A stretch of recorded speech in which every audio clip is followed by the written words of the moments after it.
इस चौलेसवें chartered night में हम लोगों के बीच उपस्थित Mancha Singh, district governor sir, विद्यारो madam, zonal chairperson madam, club के सेक्रेटरी, क्लब के ट्रेजरर, क्लब के सारे पदाधिकारीगण जो यहाँ पर मौजूद सारी बुजुर्गों को मैं हार्दिक स्वागत करता हूँ।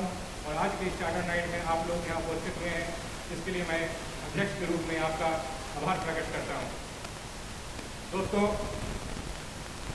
आज के मैं अपने बातों को स्वामी विवेकानंद की एक पंक्तियों के साथ शुरू करना चाहूँगा कि जिस काम को हम पूर्ण मनोयोग एवं शिद्दत के साथ करते हैं वो हमें ईश्वर की ओर ले जाता है। और मैं आपको यह बताना चाहूँगा कि लाइब्रेरी का यह काम मैं पूर्ण मनोयोग और शिद्दत के साथ करता हूँ और मुझे यह लगता है कि मेरा यह काम मुझे ईश्वरीय अनुभूति की प्राप्ति कराता है और मुझे ईश्वर के समीप ले जाता है। दोस्तों, मैंने ये देखा है कि समाज सेवा का जो काम है वो आपके अंदर एक अनुभूति प्रदान करता है, एक ऐसी अनुभूति प्रदान करता है कि जब आप निश्चित होकर बैठते हैं तो आपको कहीं न कहीं एक तरह की खुशी प्रदान उससे होती है। मैं बात करना चाहूँगा दोस्तों, व्यक्तित्व दो प्रकार की होती है। एक व्यक्तित्व होता है बर्गद व्यक्तित्व जिसे हम कहते हैं। बर्गद व्यक्तित्व वह व्यक्तित्व है वह तो अपने पनपता है, अपने फलता है, फूलता है, लेकिन अपने नीचे किसी को फलने फूलने नहीं देता है। एक व्यक्तित्व होता है आकाशीय व्यक्तित्व। आकाशीय व्यक्तित्व वह व्यक्तित्व होता है कि वह तो खुद चलता है, साथ ही साथ सबों को लेकर साथ चलने का प्रयास करता है। दोस्तों, मैंने इस क्लब में आकाशीय व्यक्तित्व के रूप में आप सबको साथ लेकर चलने का प्रयास किया है और मेरा यह हर संभव प्रयास है कि मैं आपको हमेशा साथ लेकर चलूँ। 20 साल के मैं अपनी भावों को शेयर करना आपसे चाहूँगा कि 20 साल के अनुभव में चाहे वह मेरा पुराना इतिहास पत्रकारिता से संबंधित था, चाहे मैंने पत्रकारिता के क्षेत्र में, चाहे विभिन्न सामाजिक संगठनों में, चाहे आज मैं नौकरी में जिस पेशा पे हूँ, सारे जगह मैंने अपने हमेशा सर्वोच्च देने का प्रयास किया है और मैंने हमेशा सबको साथ लेने का प्रयास किया है। मेरा यह मानना है कि छोटे छोटे कदम से ही बड़े रास्ते तय किए जा सकते हैं। मैं आपसे यहाँ बात करना चाहूँगा, अमेरिका के एक बड़े उद्योगपति, आप लोग शायद नाम जानते होंगे, हेनरी फोर्ड। हेनरी फोर्ड से किसी ने पूछा कि आप $100 का व्यापार करते हैं तो क्या देखते हैं? तो हेनरी फोर्ड ने कहा कि जब कोई $100 का व्यापार करता है तो वह देखता है कि $100 में मुझे मुनाफा कितना हुआ और मैं यह देखता हूँ कि $100 में मैंने लोगों को कितना दिया है। तो हमारा यह क्लब का यह प्रयास रहता है कि हम जो काम कर रहे हैं उसमें हम लोगों को ज़्यादा से ज़्यादा कितना दे पा रहे हैं। Lions club of Hazaribagh roaring हमेशा यह प्रयास करता है। आज मैं अपने आप को काफ़ी गौरवान्वित महसूस कर रहा हूँ कि लायंस क्लब की इतने बड़े बड़े बुजुर्गों के सामने मुझे बोलने का अवसर प्राप्त हुआ है। जब हम समाज सेवा की बात करते हैं तो जब आप समाज सेवा करने के लिए निकलेंगे, समाज सेवा ऐसा नहीं है कि कहीं सड़क पे आके समाज सेवा होगी। घर से लेके कहीं भी आप देखेंगे तो समाज सेवा की शुरुआत सिर्फ आपके चाहने और नज़र उठाने से ही समाज सेवा की शुरुआत हो जाती है। आज एक ऐसा मौका मिला है कि जहां मुझे चंद लोग के सामने बोलने का अवसर प्राप्त हो रहा है, साथ ही साथ मुझे अपने सदस्यों को भी मोटिवेट करने का अवसर प्राप्त हो रहा है। सर, मैं साथ ही साथ अपने सदस्यों को भी मोटिवेट करना चाह रहा हूँ। दोस्तों, आप लोगों ने हाथी को देखा होगा। हाथी मतलब गजराज। गजराज जब चलता है तो आप लोग गांव घर से, हम लोग ग्रामीण क्षेत्र में, रोरिंग मुख्यतः ग्रामीण क्षेत्र में काम करता है, तो हाथी जब चलते हैं तो गांव के जितने बड़े बुजुर्ग होते हैं सब गणपति बप्पा महाराज करके उनके सामने आके हाथ जोड़ते हैं। लेकिन आपने गौर किया होगा कि जितने ज़्यादा हाथी के आगे हाथ जोड़ते हैं उतने ही उनके पीछे कुत्ते भी आके भौंकते हैं। तो इस बात को समझना है। अगर मेरी बात को अगर कुत्ते समझते तो मैं उनसे जरूर पूछता कि भाई तुम्हारी तकलीफ क्या है, अगर हाथी चल रहे तो तुम भौंक क्यों रहे? और मैं आपको यह भी बता दे रहा हूँ कि अगर कुत्ते बोलते तो वो क्या बोलते? कुत्ते अगर बोलते तो यही बात बोलते कि मुझे हाथी से तकलीफ नहीं है, मुझे उनके सामने स्तुति करने वाले से तकलीफ है, इसलिए मैं भोगता हूँ। जब आप समाज सेवा के क्षेत्र में आ गए हैं तो जाहिर सी बात है कुछ लोग आपकी तारीफ भी करेंगे और कुछ दम भर आपकी आलोचना भी करेंगे। तो आपको किसी चीज़ से घबराना नहीं है। कहने का मतलब ये है कि जो आपको स्तुति करें वहाँ रुकना नहीं है, और जो भौंके उसके पीछे पलट के देखना नहीं है। अपने काम को निरंतर आगे करते रहना है। हम लोग जो समाज सेवा का काम करते हैं, काम तो आप अकेले भी कर सकते हैं, हम भी कर सकते हैं। तो फिर क्लब से जोड़ने का क्या मतलब है? इस बात को सोचने की और समझने की आवश्यकता है कि आखिर हम लोग क्लब से क्यों जुड़ रहे हैं। क्योंकि क्लब क्या करता है, क्लब हम लोग को एक गति प्रदान करता है। जब आप क्लब में आते हैं, एक क्लब का हिस्सा बनते हैं, तो आपके अंदर एक मोमेंटम चार्ज होता है। वो मोमेंटम जो आपको समाज सेवा के लिए प्रेरित करता है।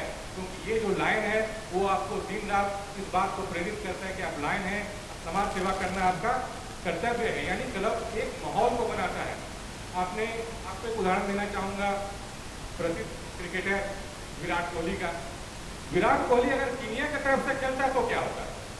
मैं गारंटी के साथ कह रहा हूँ कि विराट कोहली अगर कीनिया की तरफ से खेलता तो इतना शतक दोस्तों जिंदगी में नहीं बनाता। क्योंकि उसको विनिंग एटमॉस्फेयर कहाँ से मिल रहा है? तो इंडिया से मिल रहा है। आप याद करते होंगे सचिन तेंदुलकर के साथ आकर विनोद कांबली भी 50-100 रन बना जाता था। तो वो जो विनिंग एटमॉस्फेयर है, वो जो काम करने का जज्बा है, वो आपको लायंस क्लब प्रदान कर रहा है। और लायंस क्लब में आप जुटे हैं तो वो आपको एटमॉस्फेयर मिल रहा है, वो माहौल मिल रहा है कि आप समाज सेवा के प्रति जागरूक हो, समाज सेवा के प्रति अपने डेडिकेशन को जाहिर करें। सर, आप देख रहे होंगे मेरे क्लब के जो भी सदस्य हैं अधिकतर युवा हैं, 50 से कम है, आधा से अधिक अनमैरिड भी है अभी। उसके बावजूद भी समाज सेवा में जुड़े हुए हैं। तो समाज सेवा में जुटे हुए हैं तो इनके जुटने के पीछे का कारण था, हमसे कभी कभी इन लोग बोलते थे कि क्या बात है, हमको बोलते थे कि सर क्या बात है, VDJ सर, PMGF सर, इस तरह का शब्दों का उच्चारण करते थे। और मैं भी अनजान था, मेरे लिए भी नया शब्द था क्योंकि एब्रिविएशन में मैंने ऐसा शब्द नहीं पढ़ा था, तो मैं भी अनजान था। तो बोलते थे आखिर क्या काम करते हैं, कैसे ये टाइटल ये मिल गया, उनमें आखिर ऐसे क्या चीज़ थी? तो मैं उनको बताना चाहता हूँ। आप लोगों ने मुझसे बराबर इस तरह के प्रश्न करते हैं, आज मुझे बोलने का अवसर प्राप्त हुआ है, तो मैं आप लोगों से इस बात को करना चाहूँगा कि आप जो मंचासीन अतिथि को देख रहे हैं, ये मंचासीन अतिथि यूं ही आज मंच पे नहीं है। इनके पीछे इनके समर्पण, लगन और निरंतर अभ्यास है जो आज इनको इस मंच पे लाके बैठाया। दोस्तों, मैं आपको एक उदाहरण देना चाहूँगा। 2007 में, मैं आपको थोड़ा अतीत की तरफ लेकर रहा हूँ।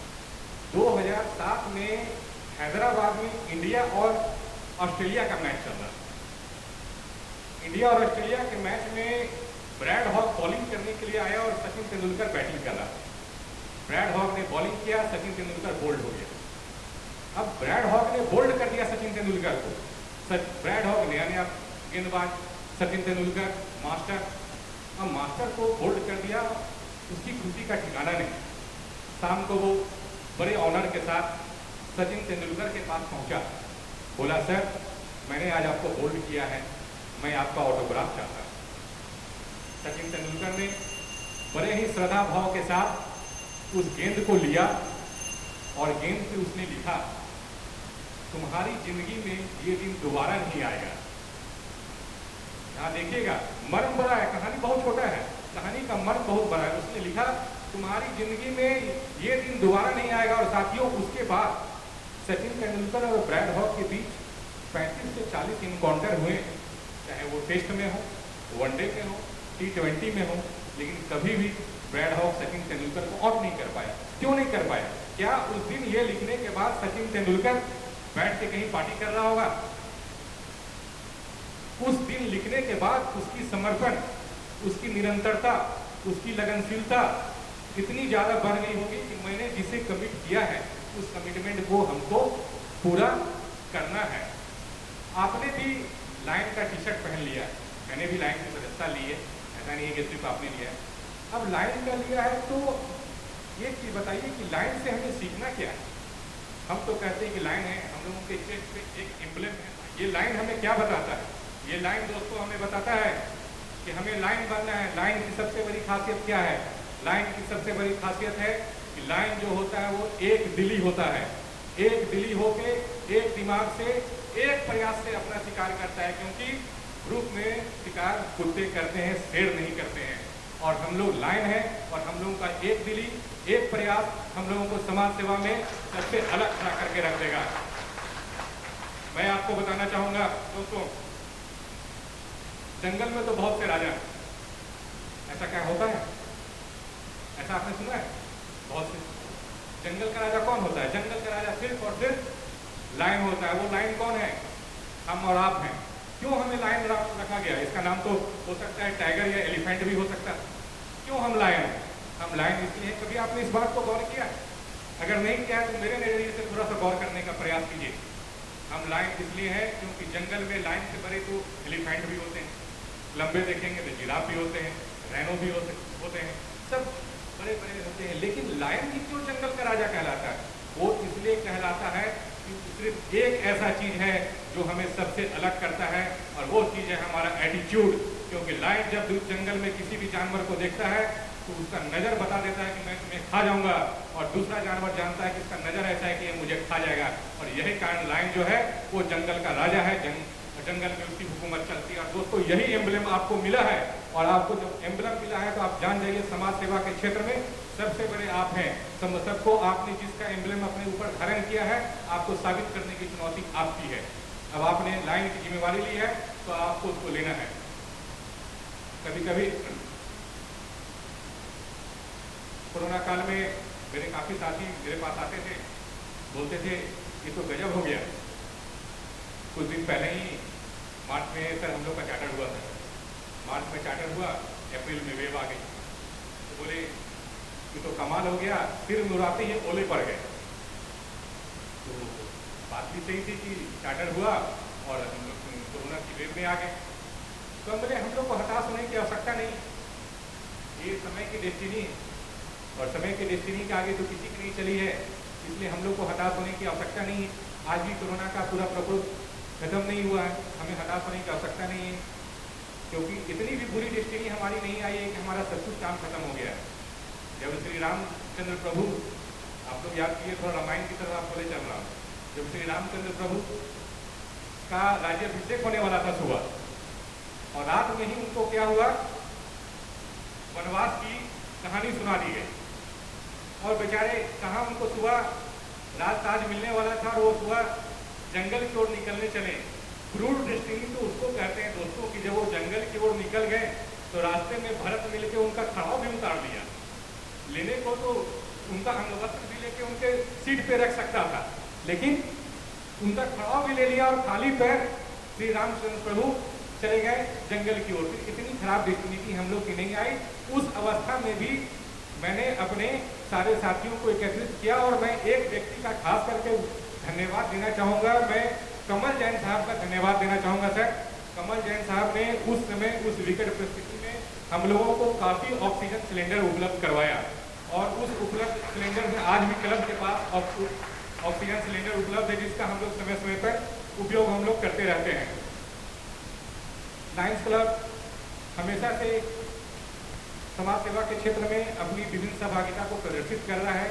खास करके बिरहोर परिवार के उत्थान कैसे हो, इसके लिए एक बृहद प्रोजेक्ट के अंतर्गत काम किया जा रहा है।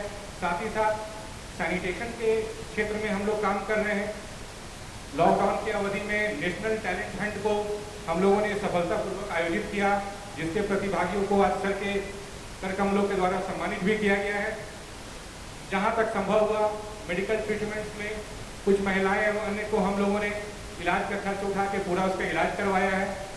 आज तरंग ग्रुप के माध्यम से हम लोग फिर एक नेशनल लेवल का मिस्टर एवं मिस क्वारंटाइन और बच्चों का मिस्टर और मिस क्वारंटाइन प्रतियोगिता का आयोजन कर रहे हैं, जिसके पोस्टर का विमोचन आज सर के यहाँ किया जाना है।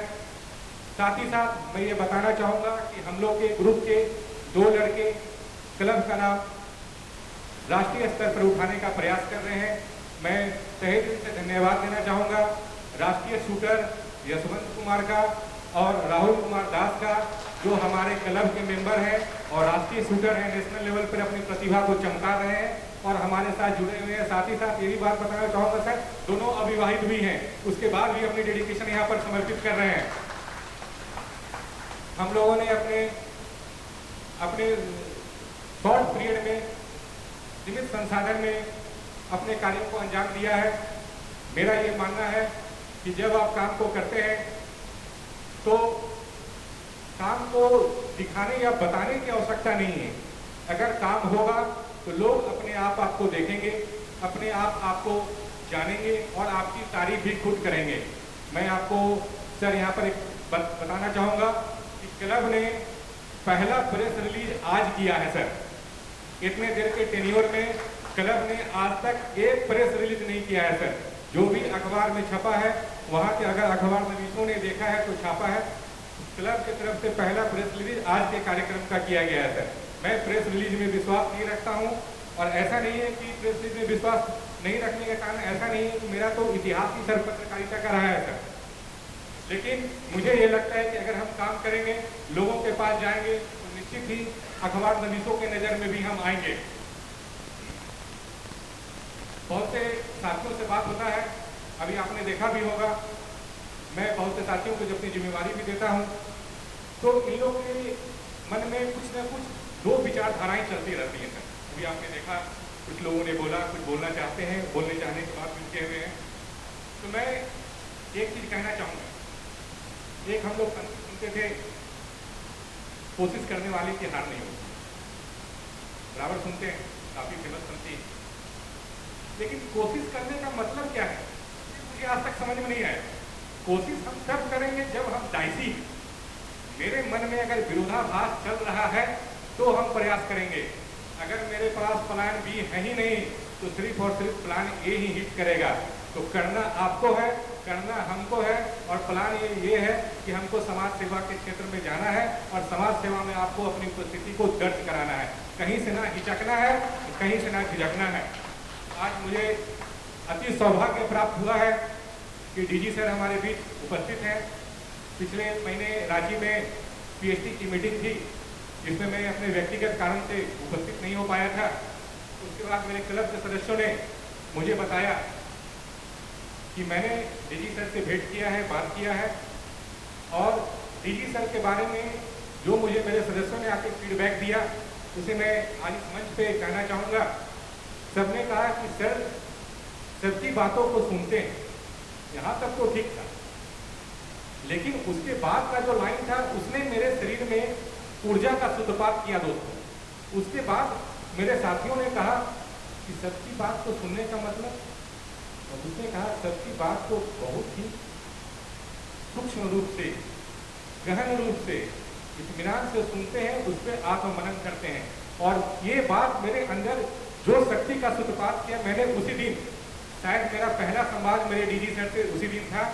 मैंने सर को रात में एक लेटर लिख के व्हाट्सएप के माध्यम से भेजा और मैंने इस चीज़ के लिए सर को धन्यवाद दिया कि सर मेरे जो भी साथी आज के इस पीएचडी कार्यक्रम में गए थे, आपके ऊर्जावान व्यक्तित्व, आपके विचारों से काफ़ी प्रभावित हुए हैं और मुझे लगता है कि आपके टेन्योर में हम लोग निश्चित रूप से एक हिस्ट्री को क्रिएट करने के लिए तैयार हैं। सर आज जब मुझे यहाँ बोलने का मौका मिला है तो मैं कुछ बातों को और मंच पे रखना चाहूँगा। मैं डिस्ट्रिक्ट से भी काफ़ी अपेक्षाएं रखता हूँ, डिस्ट्रिक्ट से मेरी काफ़ी अपेक्षाएं हैं सर। डिस्ट्रिक्ट की जो पहुँच है सर वो सिर्फ पीएचडी तक ना हो सर, डिस्ट्रिक्ट की पहुँच आम लाइन सदस्यों तक भी हो सर।